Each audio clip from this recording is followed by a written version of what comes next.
Career study के YouTube channel पर एक बार पुनः आप सभी का बहुत बहुत स्वागत है।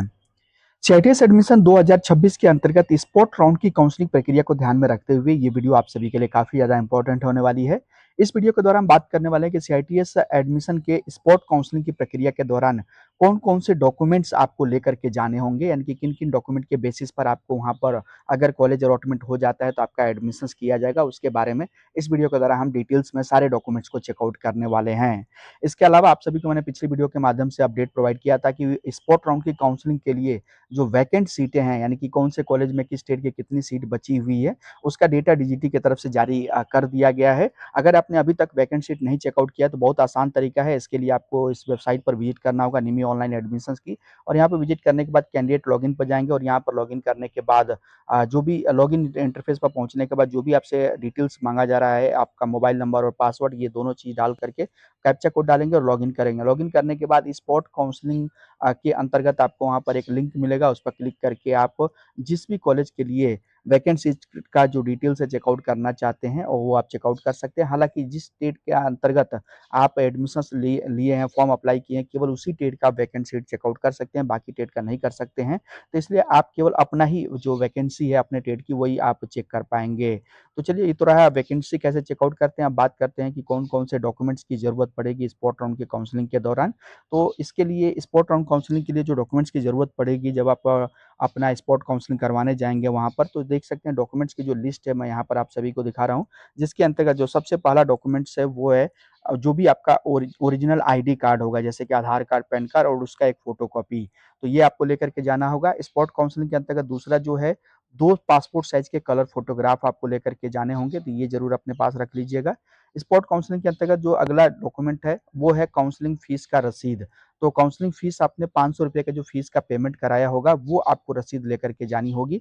कॉलेज अलॉटमेंट रसीद से कोई मतलब नहीं है, क्योंकि कॉलेज अलॉटमेंट आपका हुआ नहीं है। तो ऐसे में आपको केवल और केवल काउंसलिंग फीस का रसीद, यानी कि जो भी आपने काउंसलिंग फीस का पेमेंट ₹500 का किया होगा उसका रसीद आपको लेकर के जाना होगा। साथ में जो आपका 10वीं 12वीं का मार्कशीट सर्टिफिकेट होगा, यानी कि जो भी आपने क्वालिफिकेशंस एजुकेशनल क्वालिफिकेशंस ली होगी, तो उसका ओरिजिनल और फोटोकॉपी दोनों आपको लेकर के जाना होगा स्पॉट राउंड की काउंसलिंग के दौरान। उसके बाद जो भी आपका टेक्निकल क्वालिफिकेशंस होगा, टेक्निकल क्वालिफिकेशंस के अंतर्गत जैसे कि आप आईटीआई हैं, डिप्लोमा है, डिग्री है, तो उसका मार्कशीट और सर्टिफिकेट ओरिजिनल और फोटोकॉपी दोनों सेट आपको लेकर के जाने होंगे। ध्यान रखिएगा, ओरिजिनल भी आपको हर डॉक्यूमेंट का लेकर के जाना है, साथ में फोटोकॉपी तो लेकर के जाना ही होगा और सभी फोटोकॉपी पर आप सेल्फ अटेस्टेड अपना जरूर कर लीजिएगा।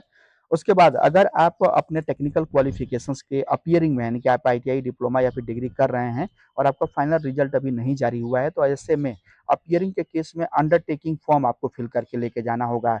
अंडरटेकिंग फॉर्म मैं अपनी पिछली वीडियो के माध्यम से आप सभी को बता चुका हूँ कैसे इसका फॉर्म फिलअप करना है। अंडरटेकिंग फॉर्म को भरने की पूरी प्रक्रिया बताया हूँ। इसके अलावा फॉर्मेट अगर आप इसका डाउनलोड करना चाहते हैं तो फॉर्मेट मेरे टेलीग्राम चैनल पर आप सभी को इसका पीडीएफ भेज दिया जाएगा, या फिर व्हाट्सएप ग्रुप में भी इसका पीडीएफ आपको प्रोवाइड कर दिया जाएगा। तो वहाँ से आप अंडरटेकिंग फॉर्म का पीडीएफ डाउनलोड करके उसको फिल करके लेकर के आप जा सकते हैं।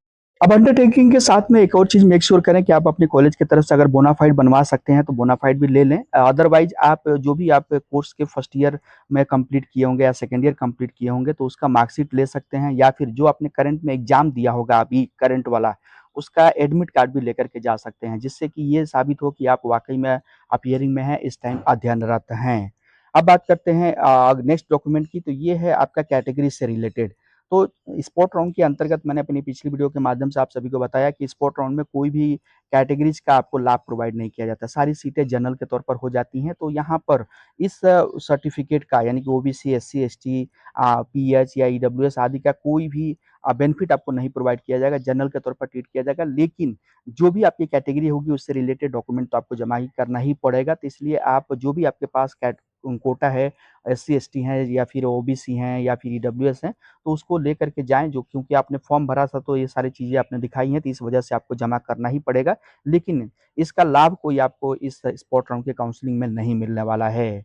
उसके बाद अगले जो डॉक्यूमेंट है वो है आपका मेडिकल फिटनेस सर्टिफिकेट। तो मेडिकल फिटनेस सर्टिफिकेट मैं यहाँ पर आपको सजेस्ट करूँगा कि बनवा करके ना ले जाएँ, क्योंकि स्पॉट राउंड में की काउंसलिंग में ये तो है नहीं कि सभी का एडमिशन्स हो ही जाएगा। तो अगर आपका वहाँ पर सीट अलॉट हो जाती है, मेरिट में आप आ जाते हैं, तो ऐसे में आप वहीं पर लोकल किसी डॉक्टर से, जो भी एमबीबीएस हो या फिर गवर्नमेंट हॉस्पिटल से या फिर किसी भी लोकल एमबीबीएस डॉक्टर से भी आप अपना मेडिकल फिटनेस सर्टिफिकेट बनवा सकते हैं।